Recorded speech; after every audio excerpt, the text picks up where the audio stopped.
How you doing? Good. How are you? Yeah. Hello. Hi, Trina. I am Trina. Nice Alberto. to meet you. Good to meet you. How you doing? Good. Yeah. It smells amazing. Thank you. Do you want to try something? Oh, yeah. Okay. The menu is right there on the wall. Today we travel to Adkins, Texas for our most delicious episode yet. A story about a South Texas family that turned a used mobile home and their secret family recipes into a successful restaurant. Hey, look! It's the Doublewide Dudes!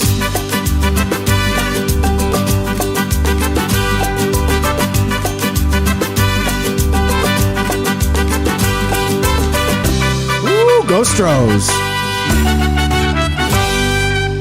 Well, all right. Welcome back to another episode of the Doublewide Dudes.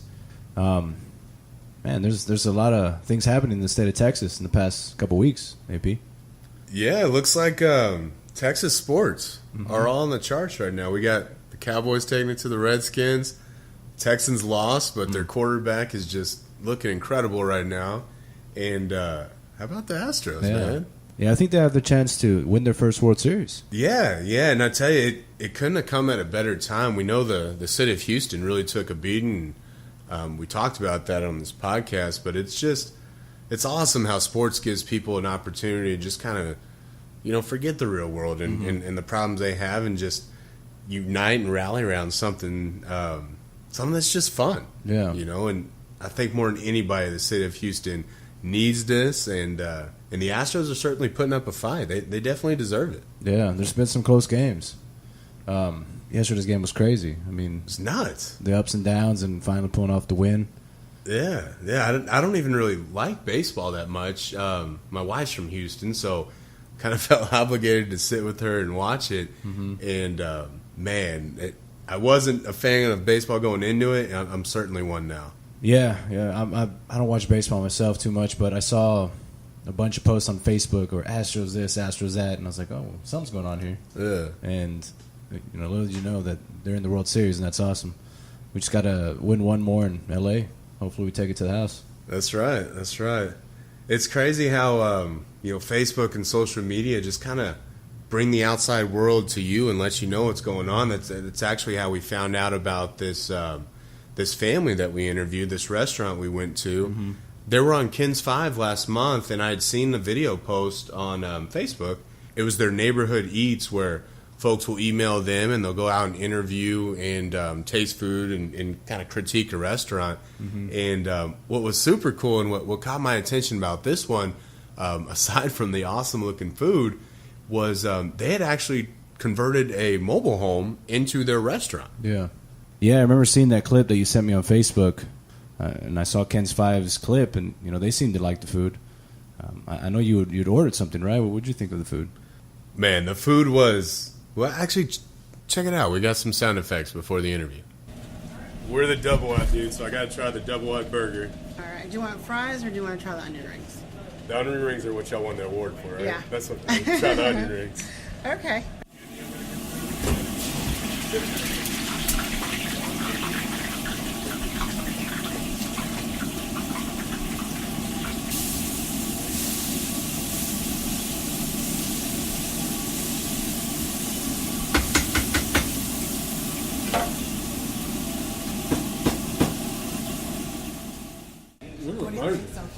Real good. Thank you very much. Yeah, they love those onion rings. I can see why. Want some more tea? I'm okay, thank you. I'm glad I didn't get that triple white burger. I know, right? We have 5 patties. You have one with 5 patties? Yes. Wait, they had a burger with 5 patties on it? Yeah, and we'll post some pictures with this podcast, but it was really cool out there. Beautiful Adkins, Texas, gorgeous oak trees, rolling plains, and you had a single wide that had definitely had some work done to it, and it had a new addition and really this really cool rustic exterior. And you walk in and you just feel like you're in a small town bakery in a grill, and it's just walking into the door, mousetrap, the smell. If you weren't hungry when you walked in, you were certainly hungry as soon as you opened that door. Yeah. I love myself a good burger, man, so I got to go with you next time to try it out. Yeah, for sure. I was talking to Trina when we were done with the interview, and we might have to have them cater our company Christmas party this year. Mm-hmm.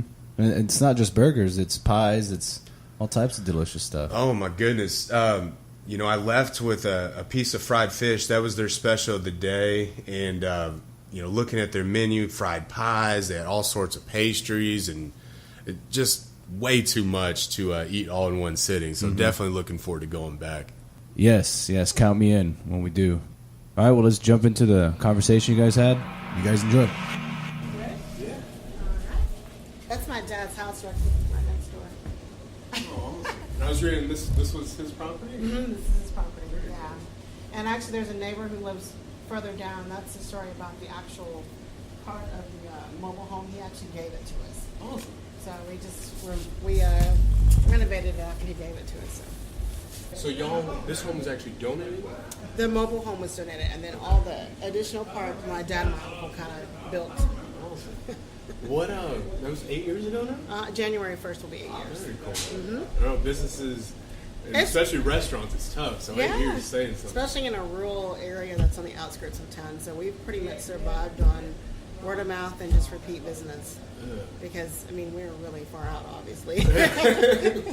Well, we put a lot of homes in Adkins. So. Oh, so you're familiar with this area then. Yeah, but, what got, I know Ken's 5 did a story on y'all San Antonio Express News. When did all that happen? Well, it's actually been happening. Actually, the first thing I'll tell you, when we first opened that January, because we opened in January, we got top 10 in the city, like how they do the countdown for the year. Yeah. They stuck our fried pies in there. Karen Harem, which was the food editor, a few years ago, she retired. She'd been there for a long time, and she came out here, and she fell in love. So that first year, we actually made the top 10 for the year, which started with the fried pies. Then we've been in there for, best mac and cheese, best bang for your buck. We have a fried chicken. There was an article right there on the wall about our Wednesday and Saturday special. So we've been in the paper quite a few times, actually. It's kind of crazy. But for Ken's 5, Marvin called me out of the blue, and he said he had received several emails from different customers saying, you've got to try this place. And he said that he went on Facebook and started looking at the photos, and he couldn't believe it. So he just showed up. I couldn't believe it either. We were pretty nervous when he got here, too. Yeah. I know you asked, are we going to be on camera? No. Just us talking. Yeah. I had to go get makeup done, and I kept getting TV looking all crazy. But I couldn't prepare enough for him and makeup and it was a good piece. It turned out well. I really enjoyed it. He was really nice, very down to earth. So he made it very. I was very, very nervous, and he was just so funny that it just kind of flowed. So are you more at home doing in the back? Yes, and making all this happen? And staying in the back. Yes, even though I'm the owner, I do like to just kind of stay in the back. Yeah. Even the customers are like, we rarely ever see her. I just pretty much like to stay in the back. Well, I know I was reading. So these are family recipes that have been passed down. Was it 4 generations? Yes. Or what's the story behind the recipes? Well, actually my mom passed away about 10 years ago. So I have a sister. So my mother, of course, got the recipes from her mom, and her mom received them from her mother. So, like, the secret mac and cheese is like the secret family recipe. I have friends that always ask for the recipe, or when they have a party, can you make it for me? And so my great-grandmother is the one who came up with the recipe for mac and cheese. Yeah. So it's only you and Telly allowed to cook? Huh? Yep, nobody else. And we do have a couple other servers that work the front end, but no one's allowed to cook. That's awesome. And it's funny because even with our servers, they'll tell you, Telly and I will get here like at 7 in the morning because everything's made fresh, and made to order. We don't have any frozen foods or anything along those lines. So like every morning we come in about 7 o'clock to make the specials for the day, like the mac and cheese, or we have chicken pot pies. And so when they get to work, everything's already cooked. So they still don't see me. Yeah, I can tell, it's my mom used to call it loving from the oven. Yeah, you can tell that it's made from scratch and, made by hand. And we even make, like today we have fish, we even make our tartar sauce and our cocktail sauce from scratch. So, yeah. I saw that was your special. I love fried fish. Oh man, I'll have to give you a piece before you leave. So what made you and Telly want to get into the restaurant? Well, I actually relocated from Dallas. I was in accounting field. I was an accountant. And my mom passed away. My dad has a trucking business. So he never really handled the financial end of the business or the home. So he asked me to move here. So my husband and I relocated from Dallas, and we came from Dallas, which is a mecca of food and everything great as far as burgers and blue cheese, grilled onions, and all this stuff. So when we got here, this was here. There was nothing. There was Texas Pride, and in fact, when we moved here, Bill Miller's wasn't even out here yet. So it was literally Texas Pride and a Mexican restaurant, and that was it. So we would always have to drive into town to get food, and so we were just kind of sitting around one day, and we were like, you know what, we should just open a restaurant. We're cookers by inheritance, so to speak. We've never owned a restaurant before. We're like, well, everyone's favorite question, how hard could it really be, to cook? But so we just decided we were going to open a restaurant out of the blue, and we just opened it, and ever since we've been going strong. Haven't closed one time since we've opened 8 years ago. Very cool. And so did y'all start in the mobile home here? Yeah, that was it at first. When we initially opened, for probably the first, I'm going to say 7 to 8 months, it was just that. So we literally had those, 4 tables? Mm-hmm. That was it when we first opened. Right. Nothing else, just the 4 tables. And we had picnic tables outside, but not very many because they were like $700 each. So we were like... And the most expensive thing was the Ansel system, which you see is the smoke system for us, and that was like about $7,000. But everything else that you see, the stove, the grill, we just went and bought off Craigslist, restaurants closing. So we really opened up, I'd say honestly, for less than about $20,000 of an investment. And then as we grew after that first 7 or 8 months, he added the patio, and then we added this part at the end. So. And he being your dad? My dad and my uncle, they did all the work, yeah. That's awesome. Mm-hmm. So everything is built from family. Everything is family, pretty much. But yeah, we did. We had those little tables, and I mean, when we first opened, we didn't know how it was going to be, but it took off. And so how hard was it? When we initially opened, honestly, it wasn't hard because there was nothing out here. Yeah. So of course, the people who lived out here were happy because. Like I said, it was just Texas Pride, and that's just barbecue. And if you wanted to go, heck, the closest McDonald's is off of 410 in Rigsby. Right. So, I mean, seriously, there was nothing out here. So, it really helped us a lot that there was nothing in the area. So, I mean, once the neighborhood started coming, and they would tell their friends and family, and it just kind of took off like that. I mean, like, literally, it's always been word of mouth. Do you have a lot of regulars? Oh, tons. I mean, like, people have their baby announcements here, engagements. We've had people that we've seen graduate from high school and come back. And I mean, in 8 years, you see a lot. We've actually lost customers, regulars that we've had. We had one elderly couple that's been coming since we opened. And in the past 8 years, we've lost both of them. So it's been kind of sad. But I mean, we have some great regulars. I don't know if you are familiar with the story. It's probably been about 3 years now. There was a Selma police officer that got shot, her and a partner, in the face. And she's one of our regular customers. We had fundraisers for her and her family. They all come out like pretty once or twice a week. So yeah, we have very good loyal customers. I noticed Telly knew that family and the fellow that's sitting there, and they knew each other too. That's how it is. That's really how it is. I mean, everyone knows everyone pretty much. Awesome. And our regulars are very loyal. Like I said, we've had people who've been coming since we opened our doors, and they've grown with us. And in fact, when the story from Ken's 5 came out, we've always had really, really busy lunch, very busy dinners. We kind of die down between lunch and dinner. Mm-hmm. But our regulars were actually getting frustrated because they were having to wait for tables for like 45 minutes or an hour or leave and come back. And they were like, hey, what's this thing going on right here? It's supposed to be our place. So, I mean, they tease us about that. But that's just that's the type of service that we, give our customers, where it's very... customer-centric, one-on-one, first-name basis. Yeah. They can call me to say, and Trina, hey, I need cookies tomorrow for my kid's party, and I'll whip them up, So it's pretty cool. That's awesome. Pretty cool. That's why I love, interviewing and having stories about businesses making an impact in their community. And then obviously the mobile home aspect, because that's our line of work. But, yeah. The lady we had talked about on the last episode, did you get a chance to listen to that? Mm-hmm, mm-hmm. Such a cool story. Yeah, it really, really was. Big companies have their part, but they can't make the impact in the communities like she did. It sounds like you guys are here. Oh, definitely. All the volunteer firefighter picnics and barbecues and horse trails. We have like the trail riders that ride through. We donate, a lot of gift cards for auctions and things along that line. And awesome. we've done, things for the kids as far as Easter egg hunts and all kinds of cool things. So, yeah. That's a beautiful piece of property. Thank you. Yeah, So- my dad lucked out. Yeah? How really long's did. your dad lived in Adkins? Since 2006. Okay. Yeah, him and my mother purchased the property, and he actually originally bought it because he owns a trucking business.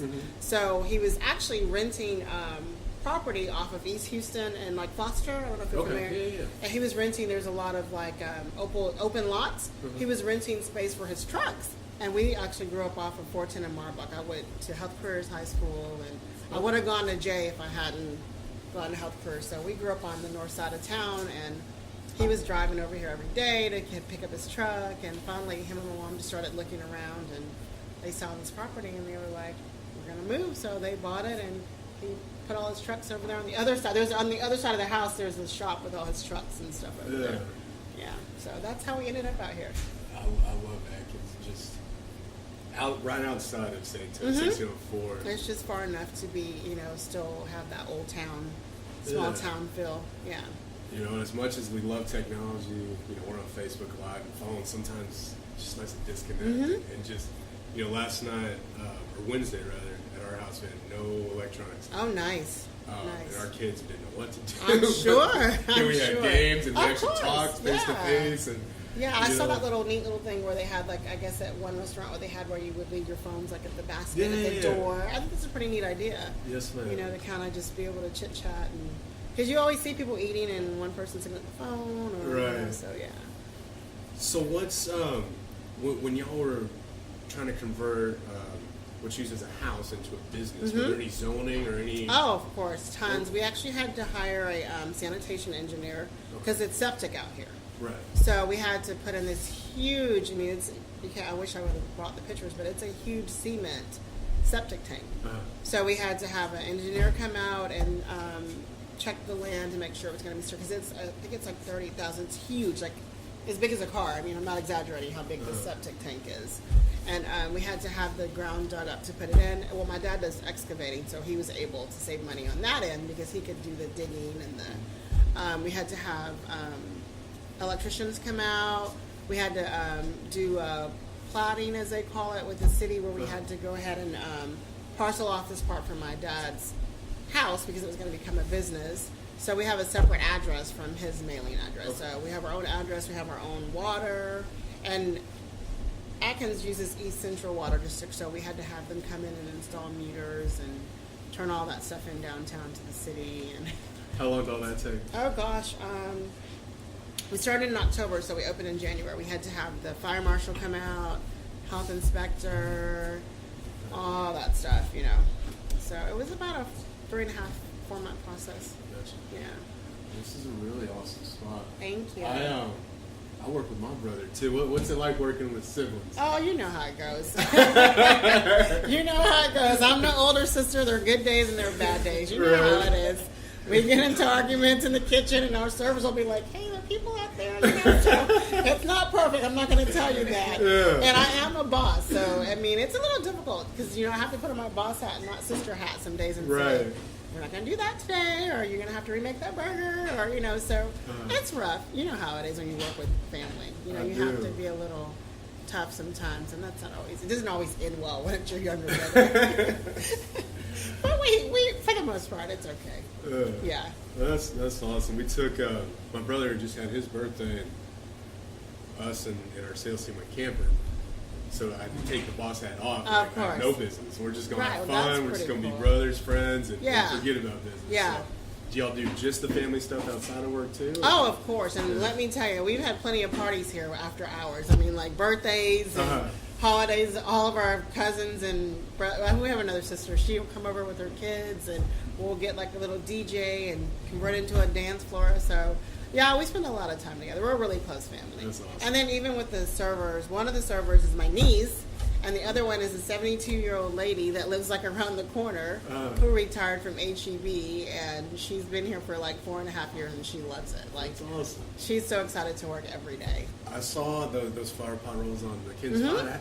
Who came up with that? How'd that come to be? Well, actually, I did. I don't know what made me think of it, but we were just trying to come up with a kind of an ingenious way to do a traditional roll and not make it so boring. Right. So I went to Habitat for Humanity, and they sell those little flower pots for like 10 cents each, and we literally bought like 50 of them.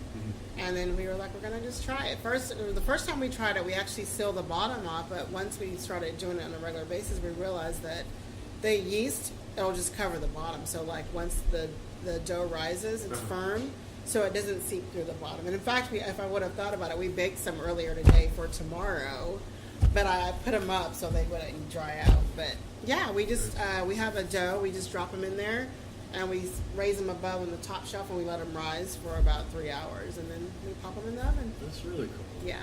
What's your favorite thing y'all make? Oh, wow. I'd probably have to say either the blue cheeseburger or the Southwestern burger, because it's kind of like, I love blue cheese, and who goes, wrong with blue cheese and bacon? But the Southwestern, I'd say, yeah, avocado. We make a chipotle mayo and jalapeno, so I would say that was my favorite. Oh, my goodness. Yeah. If I wasn't so full, I'd try And then, of course, the fried pies are always a favorite. That's a lot of work, too, but those are favorites as well. And that's what kind of started the media attention? Yeah, because it's literally just rolling out dough. I mean, everything's by hand again. We roll it out, we fill it, we seal it, and we fry it with different types of fruit. We do coconut cream, peach, apple, cherry, chocolate. Anything you can think of, we've fried it in that pie crust. But each individual one, I mean, I get orders for like 40. Man, 50, 60. those pastries sound delicious. I'm a sweets guy myself. After every meal, I'm gonna have to have some chocolate. So I know you are always hiding chocolate everywhere, man. but yeah, apart from the delicious food that sounds like she makes, man, but it sounds like she's a really big part of the community there in Adkins. Yeah, their whole family is. I was just sitting there watching while I was waiting on my food, and you could just tell by the interaction that everybody there knew Telly. They've been regulars, and Trina was telling me how they regularly volunteer and help around the community. But the more we got to talking, Mousetrap, the more, it kind of clicked for us that home building and creating meals is just something that has to be done with love, care, and attention to detail. And, it's really only something that a small business, a small family-owned business can deliver. Yeah. Let's tell we'll be 1 year, actually in January. Oh, this cool. coming January, our first Well, year. congratulations. My brother and I and a couple of our closest buddies, we've done this for 7 years for other folks. And Right. just we wanted to do it our way. Of course, and and on your own. and then we had a vision of what we thought this industry could be and should be, and we just weren't seeing it. It's almost like Right. used cars, but Right. the biggest decision in people's lives. Right, yeah. And just like y'all's loving from the oven, we kind of felt like this home buying decision needed some love too. Right. And just corporations aren't set up to give it. No, they're not. They're very, it's almost like an assembly line, in and out, in and out. Yeah, that's kind of how I feel about like fast food. You just really don't get the same attention to detail that you get, in places like this or with a smaller company. Yeah. Well, food and homes should have attention to detail. Exactly, you would think, right? Like you said, those are two major things. Yes, yeah. ma'am. But you see it so often. Like even now, I'm so jaded when I go out because I know what I expect, and like I'll see stuff, and it's hard for me because I'll see servers do things, and I'm like, man, if she worked for me, she would be out that door so fast. Like it's hard for me to go out anymore to eat because I expect. And they laugh at me because I'm so picky about every little thing that I send out. Like, I don't want to see a drop of brown on the lettuce. Everything has to be perfect. And they're like, if only they knew what happened back here before this food. Because they call me quality inspector number 47. Because, like, if there's one little thing off, it's like it's not going out. It's not. So when I go out to eat, I'm the same way because I expect, quality. And I always say to myself, you're paying for this. Right. Whether it's $50 or $2. So I feel like you should be treated the same way across the board, as far as the quality is concerned. If I go to McDonald's, I want that to be the best McDonald's burger, because it's McDonald's. Or if I go to Cheesecake Factory, the same thing, I just think sometimes big businesses get jaded and they assume that, okay, they're, we're just going to get them in and get them out, get them in and get them out. And there's no attention to detail anymore. It's just kind of, haphazard and thrown together. So. Right. Well, it's hard for me to eat out. That's probably why y'all been in business 8 years. Probably. Is that attention to detail? I think so. They don't like it, but the customers do. Right. And we joke about it, but honestly, since we've been open, and this sounds like so, I don't want to say cheesy or corny. We've never had anything sent back. I mean, seriously, we've never had to remake anything. I mean, I can't honestly tell you that we've had, of course, our biggest complaint would be the time it takes to prepare the food. Right. So we're real honest, we put it on the menu, and we'll say up front if you're in a rush, everything's made by hand. Even with the open flame grill, it doesn't cook very quickly. Mm-hmm. So even the burgers take longer. So I think if we had to say one of the cook time, probably the turn time as far as getting the food out. But gotcha. I would think that would probably be the biggest complaint. But as far as remaking things, or as you can see, I keep my hair covered. There's no hair in the food. We've been very fortunate that we've never had, that issue. We don't have, I guess, the shrinkage where we would have to throw things out and start over, like a lot of the companies do, because I'm going to make sure it's right the first time it goes out. If that means that you're going to wait a little bit longer, but I know when it goes out that it's not going to come back. I'm going to make sure of that. Yeah. So.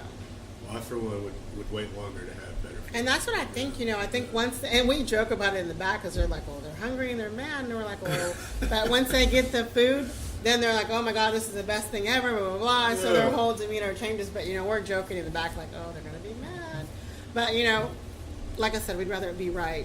I mean, maybe take a little bit longer than just kind of, slop it together and send it out, Because then we would have a revolving door of food coming back and being remade over, or when you rush, that's when I think you make mistakes. Yeah. And then people don't come, and people don't have jobs. Mm-hmm. There's a lot riding on those details. Yeah, it really is. And I think about that, even if it weren't my family, I would still be the same way, because I know what I expect when I go out. And I fix everybody's food with my level of satisfaction in mind. And I think if more people did that, then it would be easier. But that's literally what I do each time I make something for someone. I think, would I eat this? Would I seriously really eat this? And then if I think to myself, even for a second, no, I won't send it out. I can tell you, show. It does. That was an amazing burger. Well, thank you. If our listeners want to reach out or find out more about you guys, how would they contact? We do have a Facebook page, which has a pretty large following. It's just Loop 107 Burgers. You can pull us up that way. We have a website, www.loop107burgers.com. Mm-hmm.